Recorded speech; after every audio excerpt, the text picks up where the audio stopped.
السلام علیکم۔ آج جمعہ ہے دسمبر کی 24 تاریخ۔ پاکستان میں اس وقت شام کے 7، بھارت میں 7:30، اور یہاں ہمارے اسٹوڈیوز کی گھڑیوں میں صبح کے 9 بج رہے ہیں۔ وائس آف امریکہ واشنگٹن کی اردو سروس سے میں ہوں خالد حمید، خبروں کے ایک بلٹن کے ساتھ۔ جنوبی بنگلہ دیش میں جمعے کو ایک پرہجوم فیری میں آگ لگنے سے کم از کم 32 افراد ہلاک ہو گئے ہیں۔ پولیس نے بتایا ہے کہ 3 منزلہ اوبیجن میں اس وقت آگ لگ گئی جب وہ دریا کے وسط میں تھی۔ مقامی پولیس سربراہ معین الاسلام نے اے ایف پی کو بتایا کہ اب تک 32 لاشیں نکالی جا چکی ہیں، تاہم مرنے والوں کی تعداد میں اضافہ ہو سکتا ہے۔ بیشتر افراد آگ سے ہلاک ہوئے جبکہ کچھ افراد دریا میں چھلانگ لگانے کے بعد ڈوب گئے۔ یہ واقعہ دارالحکومت ڈھاکہ سے 160 میل جنوب میں واقع جنوبی دیہی قصبے جھاکا گاٹی کے قریب صبح سویرے پیش آیا۔ پاکستان اور افغانستان کی سرحد یا ڈیورنڈ لائن کا تنازع ایک ایسا مسئلہ ہے جس پر افغانستان میں قائم ہونے والی ہر منتخب اور غیر منتخب حکومت کا موقف یکساں رہا ہے۔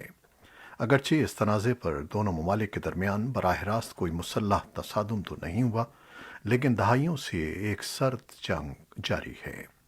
سن 2017 میں جب پاکستان نے دہشت گردی، اسمگلنگ اور دیگر غیر قانونی سرگرمیوں کی روک تھام کو بنیاد بناتے ہوئے افغانستان کے ساتھ ملحقہ علاقوں میں سرحدی باڑ لگانا شروع کی تو اس تنازع نے ایک بار پھر سر اٹھایا۔ رواں برس اگست میں پاکستان کی فوج نے اعلان کیا تھا کہ وہ افغانستان کی سرحد سے ملحقہ 90% علاقے پر باڑ لگانے کا کام مکمل کر چکی ہے۔ اسی ماہ طالبان نے کابل میں داخل ہو کر اپنی حکومت قائم کرنے کا اعلان کیا تھا۔ حال ہی میں طالبان اہلکاروں کی جانب سے سرحد پر لگائی گئی باڑ ہٹانے کے واقعات سامنے آئے ہیں، جن کی ویڈیوز بھی سوشل میڈیا پر گردش کر رہی ہیں۔ حالیہ کشیدگی پر پاکستان یا طالبان کی جانب سے تاحال کوئی باضابطہ بیان جاری نہیں کیا گیا ہے۔ افغانستان میں chamber of commerce and investment کے عہدیداروں کا کہنا ہے کہ افغانستان اور چین کے درمیان تجارت کا حجم سن 2020 کے مقابلے میں اس سال کم ہوا ہے۔ خان جان القزئی نے وائس آف امریکہ کو بتایا کہ سن 2021 میں اب تک افغان تاجروں نے $52 ملین خشک میوجات برآمد کیے، جن میں پائن نٹ اور ادویات شامل ہیں، جبکہ گزشتہ سال افغان برآمدات کی کل رقم $60 ملین امریکی سے زیادہ تھی۔ ان کے مطابق گزشتہ سال افغانستان نے چین سے $1 ارب مالیت کا سامان درآمد کیا تھا، لیکن اس سال چین کے ساتھ درآمدی سامان کی کل مالیت کم ہو کر $700 ملین رہ گئی ہے۔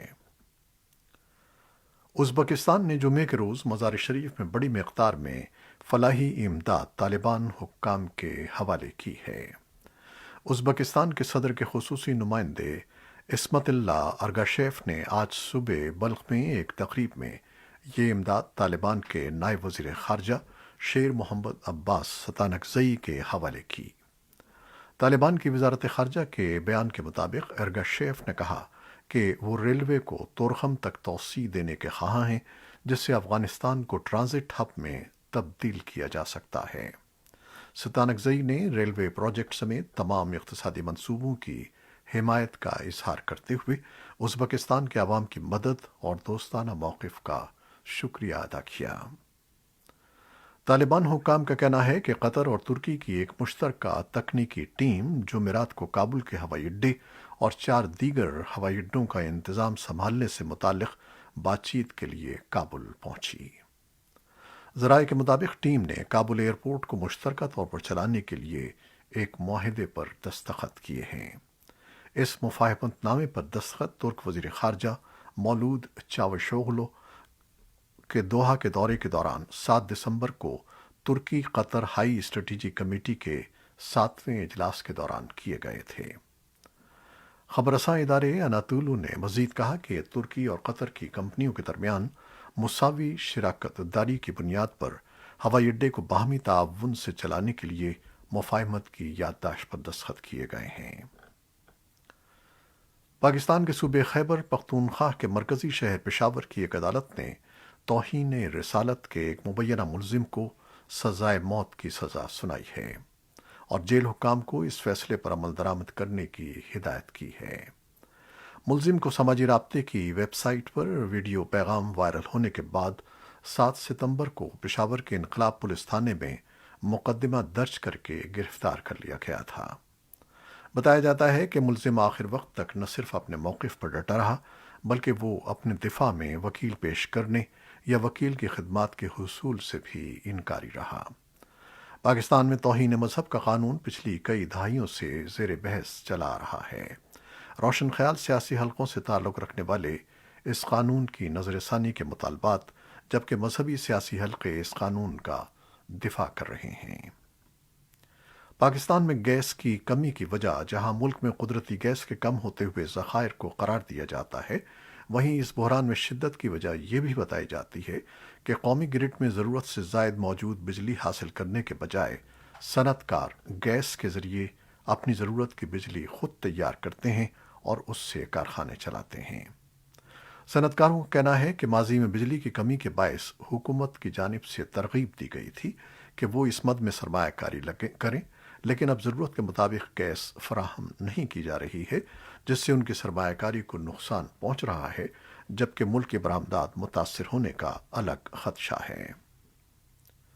بھارت کے زیر انتظام کشمیر کی انتظامیہ نے دارالحکومت سری نگر کی تاریخی جامع مسجد میں ایک بار پھر جمعے کی نماز ادا کرنے کی اجازت نہیں دی۔ سرکردہ کشمیری سیاسی اور مذہبی رہنما میر وائز محمد عمر فاروق نے وائس آف امریکہ کو فون پر بتایا کہ آج 44واں جمعہ ہے جب جامع مسجد میں ہفتہ وار اجتماع منعقد کرنے کی اجازت نہیں دی گئی۔ ان کا کہنا تھا کہ وہ اسے مداخلت فی الدین سمجھتے ہیں اور بھارت کا یہ دعویٰ بالکل غلط اور گمراہ کن ہے کہ کشمیری مسلمانوں کو مذہبی آزادی حاصل ہے۔ حکومت جامع مسجد میں جمعے کی نماز پر عائد پابندی کے سلسلے میں مسلسل خاموشی اختیار کیے ہوئے ہے۔ تاہم ایک اعلیٰ پولیس عہدیدار نے نام ظاہر نہ کرنے کی شرط پر وائس آف امریکہ کو بتایا کہ جامع مسجد چونکہ مسلمانوں کی ایک بڑی عبادت گاہ ہونے کے ساتھ ساتھ سیاسی سرگرمیوں کا مرکز رہا ہے اور بھارت مخالف عناصر اور استصواب رائے کا مطالبہ کرنے والی سیاسی جماعتوں اور قائدین نے اسے ہمیشہ اپنے سیاسی خیالات اور عقائد کی ترویج کے لیے استعمال کیا ہے۔ عہدیدار کا کہنا تھا کہ لوگوں کی جان و مال کی حفاظت کو یقینی بنانا پولیس کی اہم ذمہ داری ہے۔ بھارت کی ریاست اتراکھنڈ کے ہردوار میں 17 سے 19 دسمبر تک ہندو سادھو سنتوں کا ایک 3 روزہ مذہبی اجلاس منعقد ہوا، جس میں مبینہ طور پر مسلمانوں اور دیگر اقلیتوں کے خلاف ہتھیار اٹھانے اور ان کی نسلی صفائی کی بات کی گئی۔ پروگرام کی متعدد ویڈیوز سوشل میڈیا پر وائرل ہوئی ہیں۔ رپورٹس کے مطابق بعض مقررین کے بی جے پی کے سیاستدانوں سے تعلقات ہیں۔ بی جے پی کی جانب سے اس معاملے پر تاحال کوئی رد عمل سامنے نہیں آیا ہے۔ اس واقعے پر زبردست احتجاج ہو رہا ہے اور مقررین کے خلاف کارروائی کرنے اور انہیں گرفتار کرنے کا مطالبہ کیا جا رہا ہے۔ ہردوار کی پولیس کے مطابق اس معاملے کی جانچ کی جا رہی ہے اور بعد میں مزید افراد کے نام رپورٹ میں شامل کیے جائیں گے۔ مبصرین کہتے ہیں کہ اس پروگرام کا مقصد مذہب کی بنیاد پر عوام کو تقسیم کرنا ہے تاکہ بی جے پی کو اس کا انتخابی فائدہ ہو سکے۔ بی جے پی ایسے الزامات کی تردید کرتی رہی ہے۔ وائٹ ہاؤس کا کہنا ہے کہ امریکہ کے صدر جو بائیڈن نے جمعرات کو ایک قانون پر دستخط کیے ہیں جس کے تحت چین میں یہ غور قیدیوں کی جبری مشقت سے بنی اشیاء پر پابندی لگا دی گئی ہے۔ یہ غور جبری مشقت پر پابندی کے ایکٹ کو گزشتہ ماہ 1 برس طویل مذاکرات کے بعد کانگریس نے منظور کیا تھا۔ اس قانون کے مطابق چین کے صوبے سنگ کیانگ میں بنائی جانے والی اشیاء کی امریکہ درآمد پر پابندی عائد کر دی گئی ہے۔ یہ پابندی اس وقت تک رہے گی جب تک کہ یہاں کی کمپنیاں شفاف اور قابل یقین ثبوت نہ دے دیں کہ ان کی اشیاء کے بننے کے دوران کسی مرحلے پر نسلی طور پر یہ غور مسلمانوں سے کیمپوں میں جبری مشقت نہیں کرائی گئی۔ بیجنگ ان حراستی مراکز کو تعلیم و فنی تربیت کے مراکز قرار دیتا ہے جنہیں مبینہ طور پر شدت پسندانہ خیالات سے نمٹنے کے لیے بنایا گیا ہے۔ چین کے دفتر خارجہ کے ایک ترجمان نے ایک بیان میں کہا کہ بیجنگ امریکہ کی کانگریس کی جانب سے چین کے اندرونی معاملات میں مداخلت کی مخالفت کرتا ہے۔ انسانی حقوق کی تنظیموں نے اس قانون سازی کی تعریف کی ہے اور اسے چین کی جانب سے یہ غیر مسلمانوں کے ساتھ سلوک سے نمٹنے کے لیے ایک اچھی پیش رفت قرار دیا ہے۔ وائٹ ہاؤس نے جمعرات کو کہا کہ واشنگٹن ماسکو پر گہری نظر رکھے ہوئے ہے اور آئندہ اعلیٰ سطحی مذاکرات کے دوران سفارتکاری کے لیے پرعزم ہے۔ یہ بیان روس کے رہنما ولادیمیر پوٹن کی طرف سے سخت موقف کے بیانات کے درمیان سامنے آیا ہے، جنہوں نے جمعرات کو امریکی اور نیٹو اتحادیوں پر اپنے ملک کو کمزور کرنے کا الزام لگایا تھا۔ پریس سیکریٹری جین ساکی نے جمعرات کو پوٹن کے الزامات کے حوالے میں صحافیوں کے سوالات کا جواب دیتے ہوئے کہا کہ حقائق یہ واضح کرتے ہیں کہ روس اور یوکرین کی سرحد پر جو جارحیت ہم دیکھ رہے ہیں وہ روسیوں کی طرف سے فوجی ساز و سامان اور روس کے رہنما کی طرف سے جنگی بیان بازی ہے۔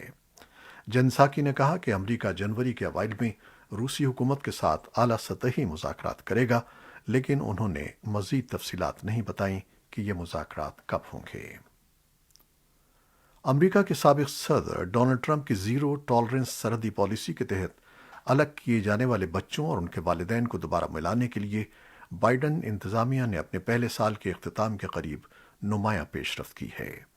ہوم لینڈ سیکیورٹی کے محکمے نے جمعرات کو اعلان کیا کہ 100 بچے، جن میں زیادہ تر وسطی امریکہ سے ہیں، اپنے خاندانوں کے ساتھ واپس آ گئے ہیں اور پروگرام کو بڑھانے کے اقدامات کے بعد تقریباً 350 مزید خاندانوں کو ملا دیا گیا ہے۔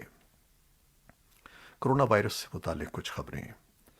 وائٹ ہاؤس نے کووڈ 19 کے امدادی پروگرام میں سے مبینہ طور پر کم از کم $100 بلین کے چوری ہونے کے یو ایس سیکرٹ سروس کے بیان کو یہ کہتے ہوئے زیادہ اہمیت نہیں دی ہے، کیونکہ بقول اس کے جو اندازے بیان کیے گئے ہیں وہ پرانی رپورٹوں پر مشتمل ہیں۔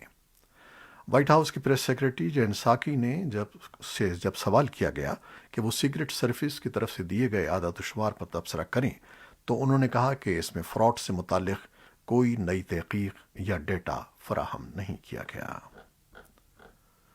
امریکی حکام ایسے قوانین میں نرمی کر رہے ہیں جن کے تحت صحت کی دیکھ بھال کرنے والے کارکنوں سے کہا جاتا ہے کہ اگر ان کا کووڈ 19 ٹیسٹ مثبت ہے تو وہ 10 دن تک کام سے الگ رہیں، لیکن اب ان کارکنوں کو 7 دن بعد کام پر واپس آنے کی اجازت دی جائے گی، بشرطے کہ ان کا ٹیسٹ منفی ہے اور ان میں علامات نہیں ہیں۔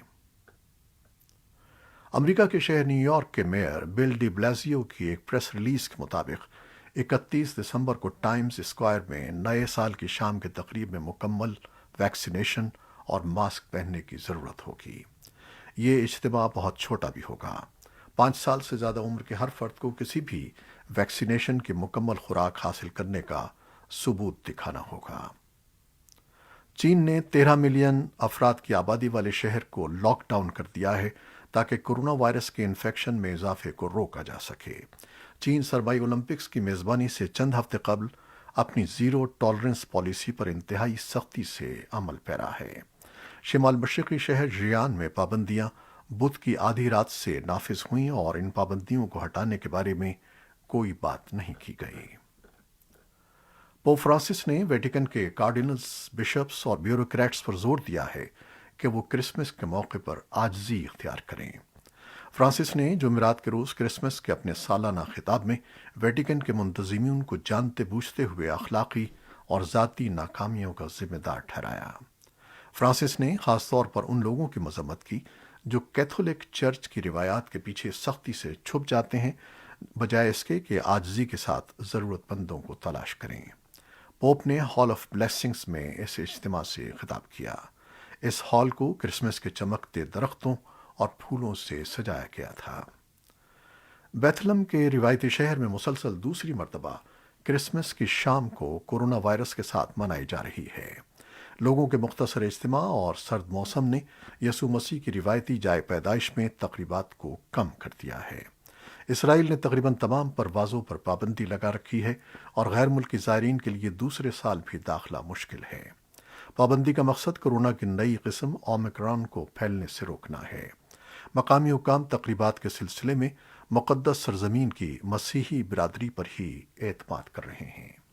یہ تھیں وہ خبریں جو فیس بک لائیو پر ہم نے آپ کے لیے پیش کی۔ ہماری ویب سائٹ، یوٹیوب اور پوڈ کاسٹ پر یہ بلیٹن پوسٹ کر دیا جاتا ہے۔ ہمارے اس بلیٹن کو شیئر کرنا نہ بھولیے گا۔ خالد حمید اب اجازت چاہتا ہے۔ اللہ حافظ۔